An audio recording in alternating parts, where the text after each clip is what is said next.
Diabetic ఇప్పుడు సమస్య కాదు. బీ బెటర్ ఆయుర్వేదిక్ మెడిసిన్ 499 రూపాయలకే.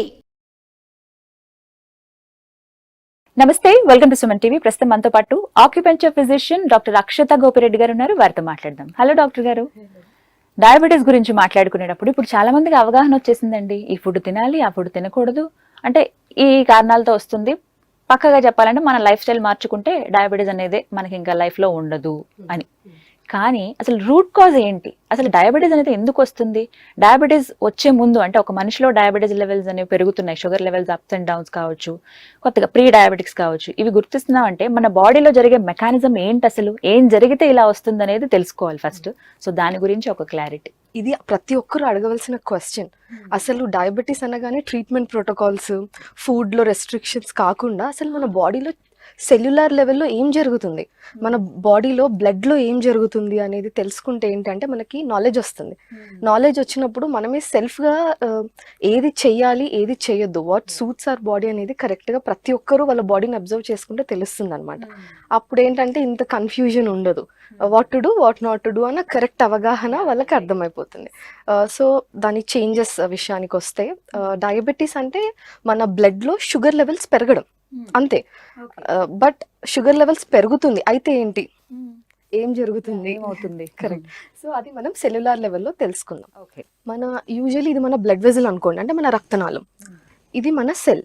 చాలా సెల్స్ ఉంటాయి, కోట్లలో ఉంటాయి మన బాడీలో సెల్స్ని అగ్రిగేట్ అంటే ఒక దగ్గరికి సెల్స్ అన్ని ఫామ్ అయితే ఆర్గన్స్ అవుతాయి.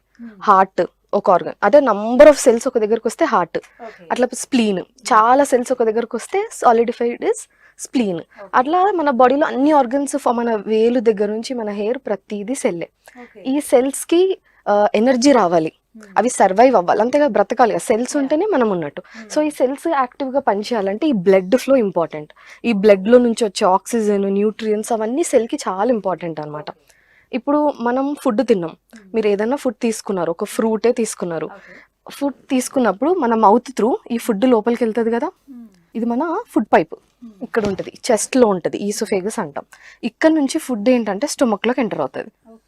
స్టొమక్ లోకి ఎంటర్ అయిన తర్వాత ఇక్కడ కట్ అవుతుంది, చిన్న చిన్న గ్యాస్ట్రిక్ యాసిడ్స్ ఉంటాయి కదా, అక్కడ మొత్తం ఫుడ్ చిన్న చిన్న పీసెస్ కట్ అయిన తర్వాత కిందకు వస్తున్నప్పుడు ఈ స్టొమక్ వెనక భాగంలోనే ఒకటి ఉంటది, దాని పేరే ప్యాంక్రియాస్. ప్యాంక్రియాస్ అన్నమాట. ఇది మన మేజర్ టాపిక్, ఇది మేజర్ డిస్కషన్ కి మనం మాట్లాడాల్సిన టాపిక్. సో ఈ ప్యాంక్రియాస్ లో ఏంటంటే చాలా సెల్స్ ఉంటాయి, చాలా సెల్స్. ఇవి 90 నుంచి 95% వరకు సెల్స్ ఏంటంటే ఇక్కడ స్టొమక్ లో బ్రేక్ అయ్యి కిందకు వచ్చే ఫుడ్ కి వెళ్తాయి అనమాట. ఇవి డైజెషన్ కోసం హెల్ప్ అవుతాయి. ప్యాంక్రియాస్ 90% డైజెస్టివ్ ఎంజైమ్స్ కి హెల్ప్ అవుతుంది, ఫుడ్ అరుగుదలకి. ఇంకొక 10 to 5% ఉంది కదా, ఇవే మన మేజర్ ఇన్సులిన్ ప్రొడ్యూసింగ్ సెల్స్ అనమాట. బీటా సెల్స్ అంటాం. బీటా సెల్స్ ఇవి ఐలెట్స్ ఆఫ్ లంగ్ ఇంకో దాంట్లో ఉంటాయి అన్నమాట, గుంపులుగా ఉంటాయి. ఇవి మేజర్ మన ఇన్సులిన్ హార్మోన్ ని సెక్రెట్ చేస్తాయి. సో ఇన్సులిన్ ఇక్కడ నుంచి రిలీజ్ అయిన ఇన్సులిన్ రక్తనాళాల్లోకి ఎంటర్ అయిపోయి మన బాడీ అంతా స్ప్రెడ్ అవుతుంది. ఓకే, ఇప్పుడు ఇన్సులిన్ బ్లడ్ లోకి వచ్చింది తర్వాత ఏంటి అని అంటే, ఇప్పుడు మనం బయటికి వెళ్ళాం, ఇంట్లో నుంచి లాక్ వేసుకొని బయటికి వెళ్ళాం ఎక్కడికో. మళ్ళీ మనం ఇంట్లోకి వెళ్ళాలంటే ఫస్ట్ ఏం చేయాలి? లాక్ ఓపెన్ చేయాలంటే మనకి ఏం కావాలి? కీ కావాలి. కరెక్ట్. సో ఇప్పుడు ఈ సెల్, ఈ బ్లడ్ లో నుంచి న్యూట్రిషన్స్ అన్ని సెల్ లోకి వెళ్ళాలి అని అంటే ఈ సెల్ కి ఉండే కీయే మన ఇన్సులిన్. ఓకేనా? సో ఈ ఇన్సులిన్ ఎప్పుడైతే కీ లాగా సెల్ లోపలికి వెళ్తుందో సెల్ ఓపెన్ అవుతుంది, ఎంట్రీ పాయింట్ సెల్ ఓపెన్ అవుతుంది. ఈ సెల్ ఓపెన్ అయినప్పుడు ఈ బ్లడ్ లో నుంచి ఈ సెల్ లోపలికి మనం తీసుకున్న ఫుడ్, అంత ఫుడ్ మీరు ఏదైనా తీసుకోండి, అది ఫస్ట్ కన్వర్ట్ అయ్యేది గ్లూకోజ్ లాగానే. మీరు ఫ్రూట్స్ తీసుకోండి, మీరు వెజిటబుల్స్ తీసుకోండి, అన్ని గ్లూకోజ్ లాగానే కన్వర్ట్ అవుతాయి. ఎందుకంటే గ్లూకోజ్ ని మన సెల్ అబ్జార్బ్ చేసుకుంటుంది. ఈ గ్లూకోజ్ ఉంటేనే సెల్ సర్వైవ్ అవుతుంది. That is a food for cell అన్నమాట. ఇది వెళ్ళిన తర్వాత ఇక్కడ ఓపెన్ అయింది, ఇప్పుడు ఇన్సులిన్ వచ్చింది, ఓపెన్ అయింది. మనం తీసుకున్న ఫుడ్ గ్లూకోజ్ లాగా ట్రాన్స్పోర్ట్ అయింది కదా, అది లోపలికి వెళ్ళిపోతుంది. సెల్కి ఎనర్జీ వస్తుంది, మనకి ఎనర్జీ వస్తుంది. ఇదే కాకుండా గ్లూకోజ్ కాకుండా అమైనో యాసిడ్స్, ఈ గ్లూకోజ్ ని మనం లేమన్ లాంగ్వేజ్ లో సాధారణ భాషలో షుగర్స్ అంటాం. ఈ గ్లూకోజ్ కి ఇంకొక లేమన్ లాంగ్వేజ్ అంటే అందరూ మాట్లాడుకునే వాడుక భాషలో దాని పేరు షుగర్స్. ఇదొక్కటే కాకుండా ఈ ఇన్సులిన్ అమైనో యాసిడ్స్ అంటే మాంసకృతులు. మన సెల్లో మన బాడీలో ఏదైనా ఫామ్ అవ్వాలంటే ప్రోటీన్ కదా. ఇప్పుడు జిమ్కి వెళ్ళి బాడీ బిల్డ్ చేస్తున్నారంటే ఏం తాగుతారంటే పక్క ప్రోటీన్ షేక్ తీసుకోండి. ఎందుకంటే బాడీలో వెయిట్ మజిల్ మాస్ రావడానికి. సో ఆ మజిల్ అంటే కండరాలు ఫార్మేషన్కి మనకి ఇంపార్టెంట్ అమైనో యాసిడ్స్. ఇవి సెల్ లోపలికి వెళ్ళాలన్నా కూడా మనకి ఈ కీ ఓపెన్ అవ్వాల్సిందే. దానికే ఇన్సులిన్ ఇంపార్టెంట్.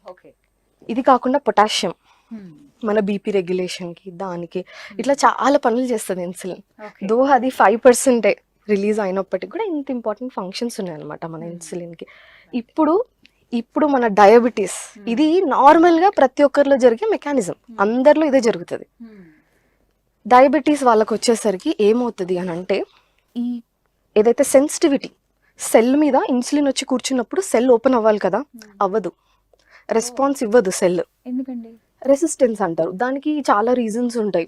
ఫస్ట్ ఏంటి అని అంటే బాడీలో టాక్సిన్స్ ఎక్కువైపోవడం, టాక్సిక్ ఎన్వైర్న్మెంట్ అంటాం అన్నమాట. ఇప్పుడు యాక్యుపంక్చర్ విషయానికి వస్తే ఏంటి అని అంటే సెల్లో ఇన్ఫ్లమేషన్ ఉన్నా, టాక్సిసిటీ ఉన్నా, ఇంకా అదేంటి అంటే కొందరికి రీజన్ ఉండదు.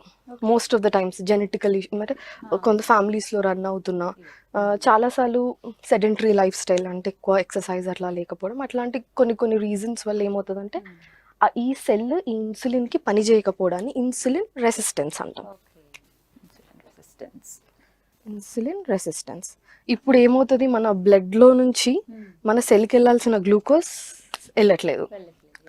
అంటే ఈ గ్లూకోజ్ షుగర్స్ వెళ్ళట్లేదు, మొత్తం ఇక్కడే అక్యుములేట్ అయిపోతున్నాయి అన్ని బ్లడ్లో. ఇప్పుడు మనం టెస్ట్ చేసాం, ఏమవుతుంది, బ్లడ్లో షుగర్స్ ఎక్కువ వస్తున్నాయి అంటే మీకు డయాబెటీస్ ఉంది అని నిర్ధారణ చేస్తారు. సో ఇంత జరుగుతుందండి. కామన్ పీపుల్ కి అయితే ఈ ప్రాబ్లం అనేది ఉండదు.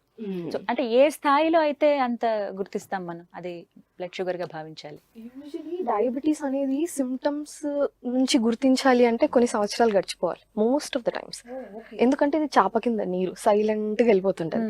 ఇది పెద్ద సిమ్టమ్స్ ఏం క్రియేట్ చేయదు. ఒక 4, 5, 6 years వరకు కూడా సిమ్టమ్స్ క్రియేట్ చేయదు. ఎప్పుడన్నా ఫీవర్ వచ్చి హెల్త్ బాగాలేక అట్లా లేకపోతే ఏజ్ వచ్చినప్పుడు యాన్యువల్ చెకప్స్ చేపిస్తారు కదా, అప్పుడు తెలుస్తుంది అనమాట. చాలా మందికి యాక్సిడెంటల్ ఫైండింగ్. ఏదో అనుకో వెళ్ళి నార్మల్ చెకప్ అని చేయించుకున్నప్పుడు అందులో షుగర్స్ పెరగడం, అవి లక్షణాలు బట్టి అయితే కష్టం అంటున్నారు. కొంచెం క్రానిసిటీ ఉండాలి టైం, అప్పుడు సిమ్టమ్స్. ఒకటి ప్రీ డయాబెటిక్స్ అంటూ ఉంటారు కదా, వాళ్ళని మరి ఏ కేటగిరీలో చూస్తారు, ఎలా తెలుస్తుంది మరి వాళ్ళకి ముందు వచ్చే ఛాన్స్ ఉందంటే? ప్రీ డయాబెటీస్ ఏంటి అంటే అది కూడా యాక్సిడెంటల్ ఫైండింగే. దానికి సిమ్టమ్స్ ఏమీ ఉండవు. ఎప్పుడన్నా కొన్ని లక్షణాలు, వెయిట్ లాస్ అవ్వడము, ఎక్కువ అలసిపోతున్నట్టు అనిపించడము, ఇట్లాంటివి ఉన్నప్పుడు యాన్యువల్గా కంప్లీట్ బ్లడ్ చెకప్ అట్లా చేయించుకున్నప్పుడు హెచ్బిఏవన్సీ అంటాం. అంటే 3 నెలల బ్లడ్ టెస్ట్, అది అన్ని బ్లడ్ కంప్లీట్ ప్యాకేజెస్లో హెచ్బిఏవన్సీ ఉంటుంది అన్నమాట. అది చేసినప్పుడు అది బార్డర్ లైన్ వచ్చినప్పుడు, బార్డర్ లైన్కి కొన్ని యూనిట్లు తక్కువ ఉన్నప్పుడు ప్రీ డయాబెటీస్ అని అంటారు అన్నమాట.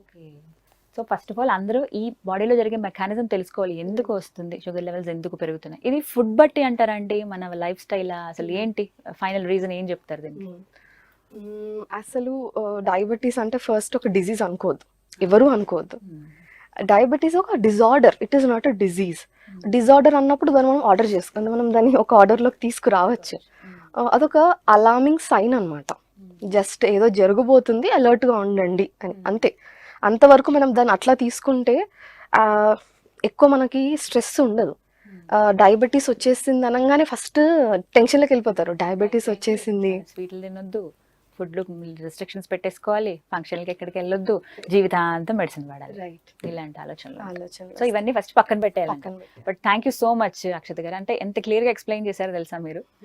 మేబీ అంటే నార్మల్ పీపుల్కి కూడా అర్థమవుతుంది, నా అలాంటి దానికి అర్థమైందంటే అంటే మీ లాంగ్వేజ్లో, అంటే డాక్టర్ ఎలా అయితే చెప్తారో ఎక్స్ప్లెయిన్ చేస్తారో, యాజ్ అ డాక్టర్గా మీరు అది ఎక్స్ప్లెయిన్ చేశారు. అంటే మీరు చేసేటువంటి పద్ధతి, ఈ ట్రీటింగ్ అనేది ఆక్యుపెన్షియల్ విధానం, సో చాలా క్లియర్గా ఎక్స్ప్లెయిన్ చేశారండి. Thank you so much.